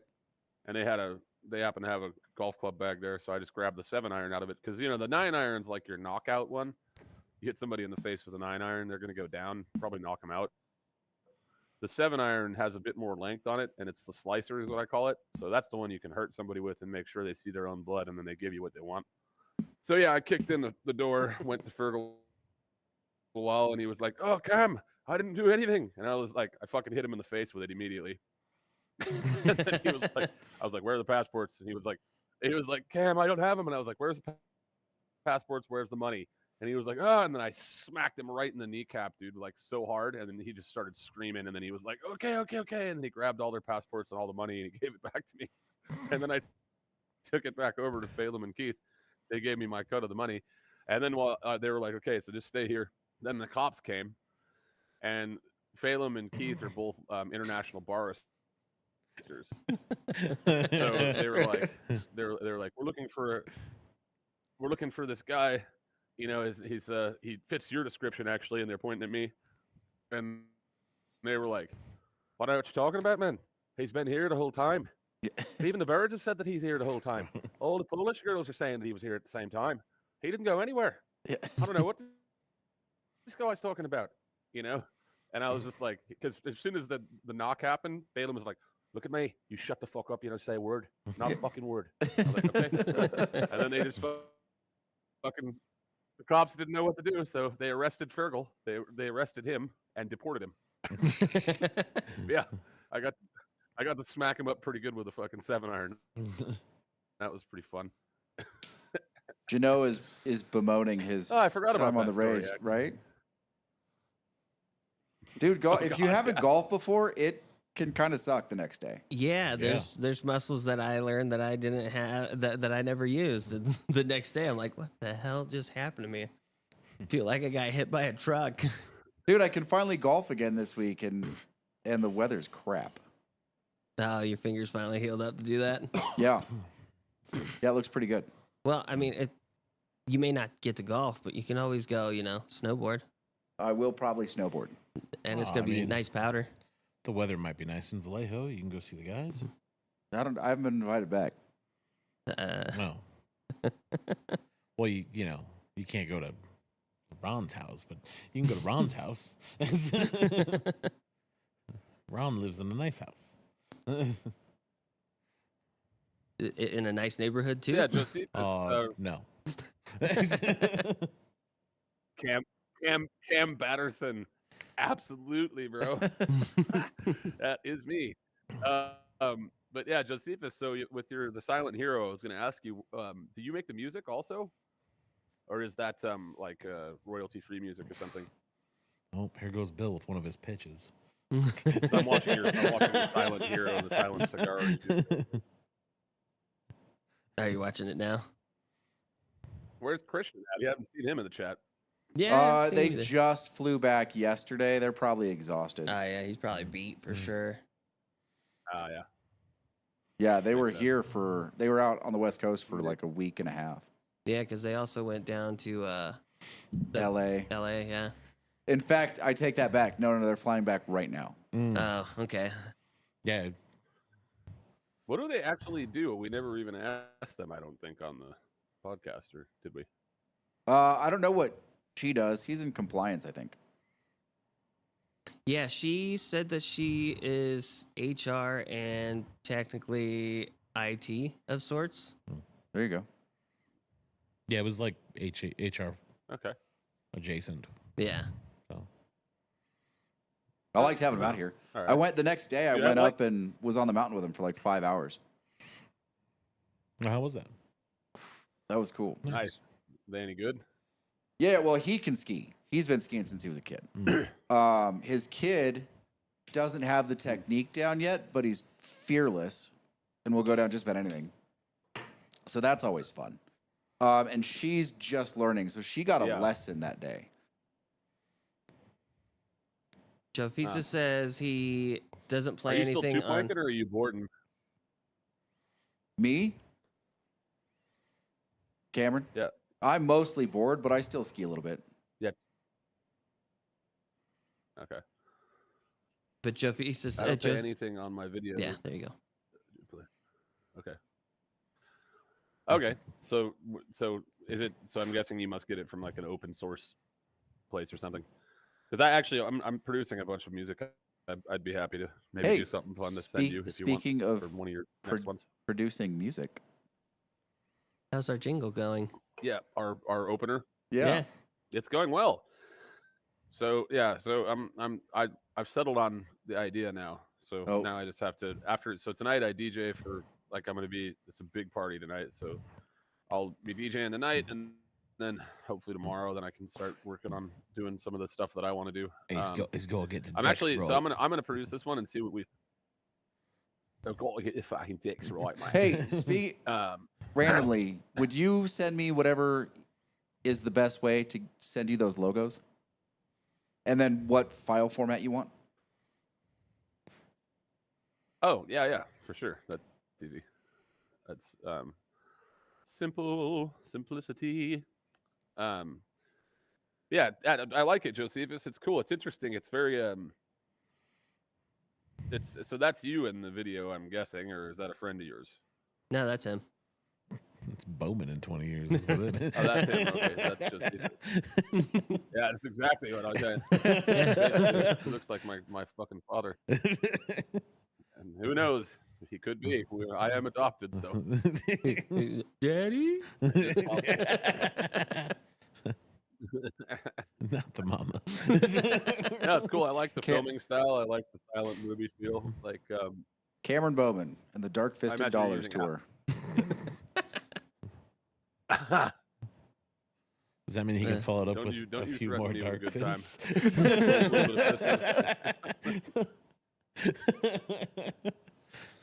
The good, the ravey, and the bald. But I actually like that. I might actually use that. I might use that. Welcome to it. I love it. That's fantastic. Fuck that. That shit's copyrighted. Bitch, you owe us money if you use that. So Lane and I were talking about we're basically going to expand this out to be Big Ash Media, yeah? So that's the plan. There's going to be a second channel. No, I want to do the same channel. Same I just channel? want to do a bunch of different stuff and sort it differently. And Okay. I think. I mean, what do you guys think? I think that's a good idea. Yeah, no, I think it's a good idea because, like, yeah. So what I would do is, like, for instance, I play every week. I DJ, and every week I do an open mic too. So I can, once I get the camera equipment set up, we can start doing a live feed of me DJing under Big Ash as well, and that's like another piece of content, right? So that'd be fun. Yeah, that and golf. I think we get some good stuff in there. That me and Casey could probably throw some gaming in there too at some point. I think you should. That usually has some decent traction that's a and great everything idea. else. Yeah. I'm trying to get my buddy to do it. What if 'cause we? he's What having a if rough we time. all? I have a PlayStation 4. I have a PlayStation 4. We could all play PGA golf against each other. Yeah, the only time on I'll the be gaming good. channel as well. Yes, we can all. I'll be the worst player there. Excellent. Excellent. We can finally win. Execute Order 66. Be so frustrated. Yeah, no, I think that'd be fun content. I'm pretty good at that game, man. I haven't played that, I'd be down for that. I mean, this is more fun than my regular job. I'd rather do, producing content and having a blast. Yeah, I think it'd be a lot of fun. I mean, I think that's the goal, right? Is it's the way Jeannot put it to me is really cool. Is he said that it's like for him, it's like basically getting to hang out with his best friends for 2 hours every week. I'm still And, waiting for the Genoa Crossroads. That's kind of and Dude, oh, dude, what? I hope he does that. Yeah, Well, you didn't read his last comment about his instruments he dude, played. Cameron can't take it. Oh God, dude. I ain't reading that, man. Yeah, you shouldn't. That's why I didn't read it. And Lane missed Filthy it. old man. Casey could probably pull it up on his phone and show him. Wow. Oh, it's one of those things, you know. Yeah, at Gotta least he do the admits he's enema good before at the it. skinema, you know, Josephus. But yeah, I think, I mean, listen, we all have different interests. We all do different shit. We might as well fucking have some fun with it. Conglomerated. That's right. I think we can.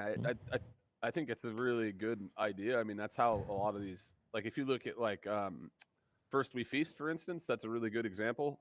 You know, with Hot Ones and the Burger Guy and all that stuff underneath it. Like, Oh, they're yeah. a blanket media company that has to do with like specific things, but like we can pretty much branch out and we can do a lot of different stuff. Also, I think I told you that the owner of dance.tv reached out and they want to start doing a regular weekly thing where I can put our logo on it and that stuff. And they have like a massive following of people around the world. So yeah, I mean, a little step by step, I'm sure we can actually do a lot of cool stuff. Also, can you guys see if you can find Tiger beer up there? Yeah, you can. I've actually had it in restaurants before. Is it good?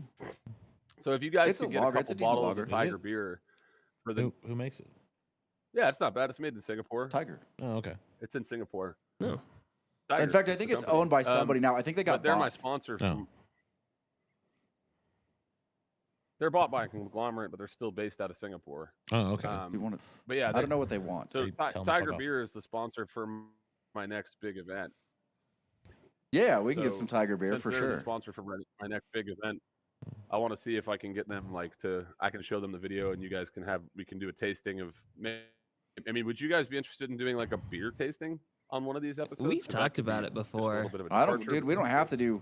Listen, whiskey. I love whiskey. Like we drink whiskey because I drink whiskey. Fair. But whiskey's flat. We can do whatever we want. Mhm. We have some guys in the door doing. Does he want? I You mean, want that'd be, I think No. hold on. maybe Tell them to fuck off. You want me to tell him to fuck Yeah, off? tell 'em You don't to like him? Well, no, they don't want to buy anything. They just want to be on the fucking show. Oh, And they're annoying. oh, you know him? No, that's the fucking ginger. Oh, I don't trust gingers. Fuck. blood nut. Do that thing with your eyes and scare them away. Come on. yeah. Do the roar. Just give them that Sorry, look. Bowman. We have some guys at the door that are. Being dumb. We're about at 128. If you guys want to wrap up. We can get a couple more minutes. We can wrap up. Yeah. Cameron? What you want us to do? So beer tasting. You want us to do beer tasting? You got a format? Yeah, next week. Why don't we do beer tasting so we can have, because I want to see so I'd like to get, if you can find Tiger Beer, because then I can shoot for them to be a sponsor. If you can find, which I believe you can, Chang beer. Oh, I can find which Chang. is from Thailand. Also, Glenn, I've so also we had can Chang shit in all over restaurants. that Yeah, yeah. and talk about how fucking awful it is.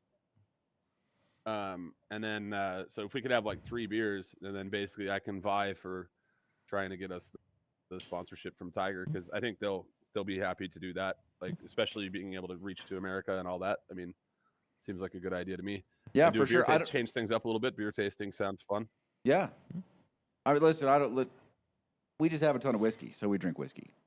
We like whiskey. Beer's not bad. Oh, though. dude, Booze. don't worry. I'm getting totally fucking prepared for when I come over there and tour, because I'm basically gonna like cut out most of my drinking so that I can be ready just to actually enjoy bourbon while I'm there. Yeah. So, the I'm- elevation's going to affect you I'm hard. excited. I promise. I mean, you'd be surprised. Hold on. I promise. His liver can account for the lack of red blood cells at elevation. What liver?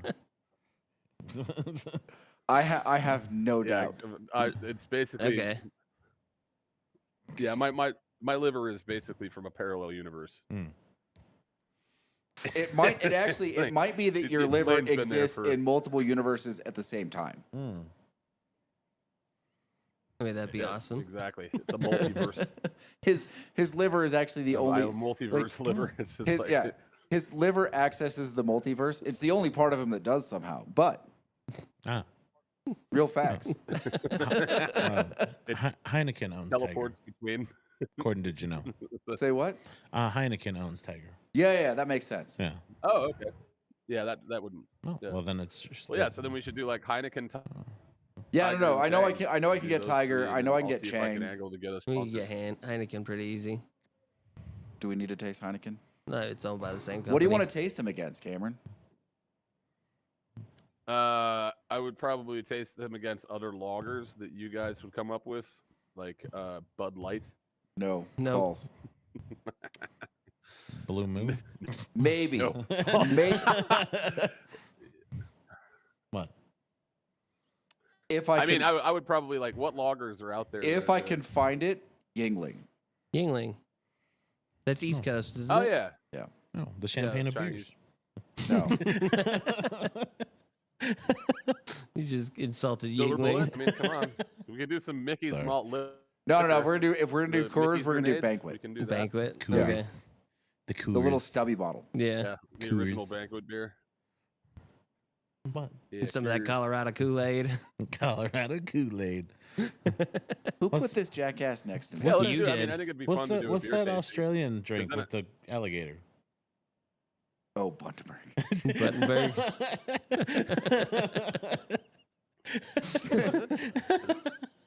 Still maybe the greatest alcohol commercial or series of alcohol commercials I've ever seen. I don't think I've seen those.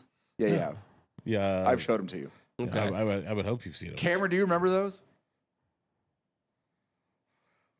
Which ones? The Bundaberg rum commercials? Oh God, it's been a long time, but yeah, we used to watch. We were fucking because we were talking about making commercials that were similar to it back in the day. I remember. I mean, if you're going to make commercials, they they were might as funny well as be hell. those. Oh, they were hilarious. And their vodka Yeah. ones were I mean, also yeah. as ridiculous. Okay.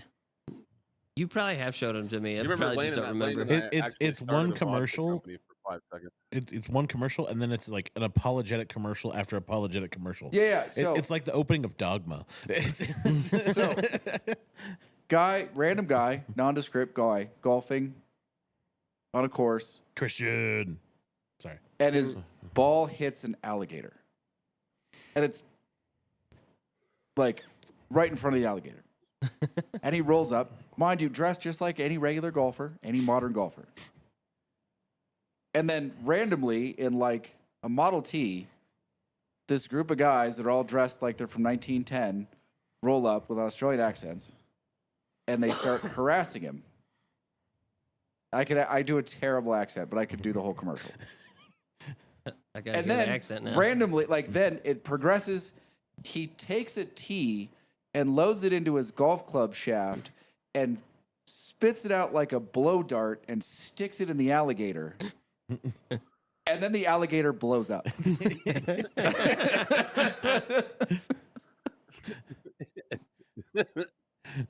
Yep. This is Florida, I'm guessing.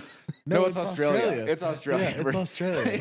I can see that happening in Florida too. And then they apologize for not hurting the alligator.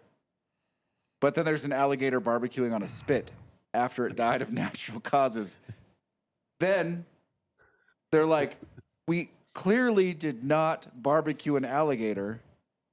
And while he's talking, someone is bringing in alligator luggage and setting it next to him. It's some of the dumbest things I've ever seen, but it's like for an alcohol commercial, Yeah. fucking perfect. It's right up there with the Terry Tate Office Linebacker collection of commercials for Reebok. Oh my You god. know, I know the ones that my brother and I were planning on. Mark, since we were kids, we're still planning on it eventually opening it's going to be called Mark Barrett Pizza. And we have this whole like wide format shot that's like set up on the side of a road, and there's like an old grandma on a walker, and she comes across the street, and it's like almost completely quiet, and there's just like, you know, birds chirping and whatever, and she's moving slowly across the street, and then out of nowhere, bam, she gets hit by like some kind of car. She just disappears off screen, and then it rewinds slowly, and then you'll see the point of connection where the grandma gets hit by the van, and on the side of the van is Mark Barrett Pizza, and then it says, "Nothing stops us from delivering you great pizza." So I gotta be honest, the pizza commercial that made me die laughing recently was the Pepsi one, where the Pepsi guys are driving the Corvette, and they're like, "So we just follow around pizza guys to make sure that every pizza that gets delivered has Pepsi with it." And the one dude looks at me and goes, "Is that legal?" He's like, "That's really more of a gray area." But they're just chasing pizza delivery dudes everywhere around town. It's fucking hilarious. Hey Christian, how was your flight back home? Oh my god. We should just make dumb like that should be a whole other video. Just Dumb commercials. ridiculous commercials. We're gonna need a guy to make. We can definitely do that. I can. Need a guy for effects. Well, we have Well, one we've got for Gansberg. Josephus. Right? It's a Gansberg from the Fear Bunker. That's the first one. Made by tiny Cambodian hands in Germany. German brewing in the house. Is that wait, hold on. Would you if they allowed it? Gansberg. Like dude, I'm just imagining a Gansberg brewery. And it's Fear Bunker. The Fear Bunker. It's the Fear Bunker. Swedish House Mafia and Gansberg.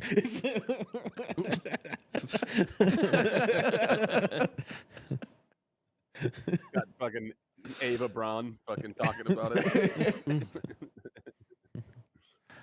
Every time I Oh, go out, man. I always have the Gansberg, darling. Christian, we enjoyed having you down here as well. It was great seeing you guys. Yeah, man, that was a blast. I'm glad you guys made it out. I had a hell of a lot of fun on that episode. That was great. I was late, of course. Of course, but that was kind of on us for Fucking tool. forgetting that daylight savings was a thing. Yeah, or not a thing in his. That's true. Yeah. Hey, your country needs to get on our level, okay? Well, it's like Joe said, we have a surplus of light. You So need to be we on don't need to America save any of it. time, okay? America, fuck yeah. Dude, every time someone does that, I The just first think time weed stories. every single time someone does that, I just think about Matt Damon. Matt Damon. Matt- But like the puppet, The puppet Matt Damon. Matt sort of Damon. questionable Matt Damon. Oh, you know what I'm excited about though? You know about this? You know who owns the rights to Dogma once again? Kevin Smith. Yeah. Do you know what he's writing? Dogma Number 2. two. Dogma 2. Do you know who the main two actors are going to be? Matt Damon. They're coming back, baby. They're bringing both of Yeah, them back? Ben Affleck and Matt Damon will return as Bartleby and Loki. How did he finally get the rights back? I think they finally won some Weinstein litigation that gave him the rights back from Miramax, so he officially owns it. There's a theatrical release plan this year, so it will be back in theaters, and he's penning right now the sequel, so we will finally get Dogma 2. Been waiting forever on that. Dude, they took it off YouTube. It was on YouTube for a while, so we could all finally watch it. Like some hero, unsung hero somewhere was like, "I'll upload it. I got you guys." Bowman, how is it we just don't have a movie production company at this point? Is he there? Well, I mean, we had one before. I know, It was but Trigger Switch. how did that But, die? That was so disappointing. I mean, I know how it died, but like, Yeah, well, so I mean, essentially, it's just for the viewers. Like, I got caught up in contracts with the UFC because of Chuck Liddell's likeness, yeah, and so I couldn't, like, basically half of the show we couldn't release because Chuck couldn't sign the authorization to reproduce physical likeness, and the UFC wasn't going to let him. So I still have all that footage though, 280 hours of footage. It's at Clayton Duncan's house in San Diego, my best friend. It's down there. He saved it from oblivion. But yeah, then it was like we were really on the verge. But I even remember, less man, we than were, that, like, right? Like so close. we actually got a dramatic short in the film festival. Like we weren't doing terrible. Yeah, man. And that was No, and I came in. I think I got second place in the film festival. that was comfortably that, the most for fun the I've ever had local- working on anything. I bet. That'd be sweet. Dude, it was Right? awesome. That was so crazy. Like, Yeah, I that mean, was I a good was time. like training with Chuck and all the boys every day, and like, one of that time when I busted out the Steadicam that my buddy loaned me and all that. The answer to your Like, we were- question, we were on Christian, our way, man. But real quick, Christian, yes, we're going to add it to the blinds. We're tasting it now. It's number one. So I will say, the more cigar you smoke, the more the oak is the only thing that you taste. But Then everything. without cigars, it's phenomenal. Yeah, with cigars, it gets a little muted in the mix. Yeah. Josephus has some names for a production company. They're not bad. Hostile Media, Hostile Film You know, Production. every time you guys talk Yeah. about a hostel, I go back to the movie Hostel where they're like abducting No, people. same thing. That movie. Yeah. Dark Fist Productions. Same Yep. thing. Dark Fist Projection. I Yeah. feel like that's already a What Silicon was it? Valley The Dark production Dollar company. tour was. Dark Fisted Dollars. And a few more dark fists. Dark Fisted Dollars,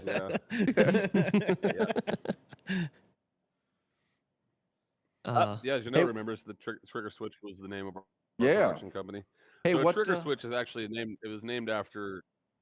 It was named after the BZR 270, I think. Trigger switch inside of a platter brain for 35 millimeters. So that's what regulates the film as it plays to make sure it doesn't wrap up and fucking kill itself. Mm. So that's why I named it that. But everybody thought it was about a gun, so I made our logo a gun. Yeah, right. Hey, Kevin, what's the mystery bourbon? Let's see. Oh, the bag's opening. Oh, the bag's opening. Let me get this on Ooh. camera. Here we go. Ooh. Nobody's seen it. Except for the guy who put it in there. What do you think it is? Yeah, he cheated. I told you. That's right. You think it's the It Remus? tastes like an MGP with a little bit of age on it. Yeah. So Remus. Yeah, it's And- decent viscosity for low proof. I think it's probably a little bit pricey. I mean, it's good. It's not what is it? It's the one you asked for from Christian. Old Forester King Ranch. Is that the King Ranch? Really? Yeah. Wow. I'm surprised. Wow. I thought there was more smokiness in the King Ranch usually. Yeah, when I Maybe- drink it by maybe- itself, the mesquite pops. I'm wondering if it was masked by the oak and the fact that we're smoking cigars. It might have been that the double oak before it muted it down. Yeah. Yeah. Because the double oak is just so much woodier than that one is.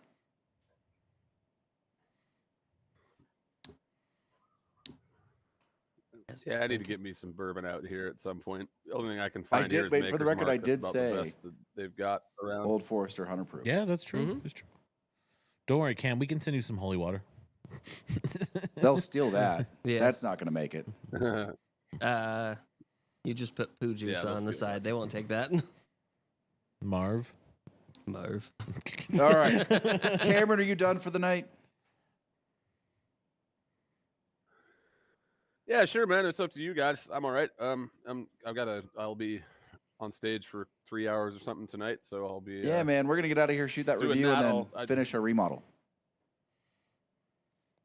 Yeah, there's a video crew coming out, so I should be able. Hopefully, I'll be able to cut something together to give Kevin, so you guys we can show it on the show, so people can see what I do. Like just like a little 30-second clip or whatever. Yeah, they'll go to Casey.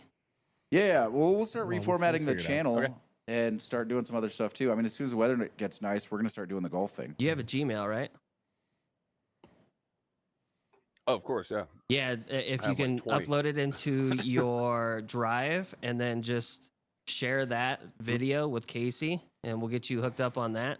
Then he'll be able to mix things together. Okay. All right. Juno, good. Josephus, Christian, Well, guys. appreciate you guys. Call the peeps in the back. Yep. To all the Thank you, peeps in the guys. front. Yeah, well, hopefully we'll see you all sometime soon out here. Yeah, man. We'll heart you later. Yep. Remember All to right. do the Bye. YouTube things. We'll see you next week.